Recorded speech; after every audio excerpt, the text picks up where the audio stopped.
क्या तुमने कभी चांद की सैर की है? आज रात हम एक जादुई सफर पर जा रहे हैं। ये हैं अरहम, जो हमेशा आसमान को देखकर सोचते हैं कि चांद पर कैसा होगा। एक रात जब अरहम सो रहे थे, इनके ख्वाब में कुछ अजीब हुआ। उन्होंने देखा कि वो चांद पर हैं। इरहम ने महसूस किया कि वो चांद पर छलांगे लगा सकते हैं, जैसे कि वो हवा में तैर रहे हों।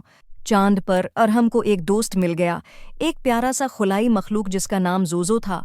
जोजो ने अरहम को चांद के राज बताए, जैसे कि चांद की चट्टानें कैसे चमकती हैं और सितारे कैसे चमकते हैं।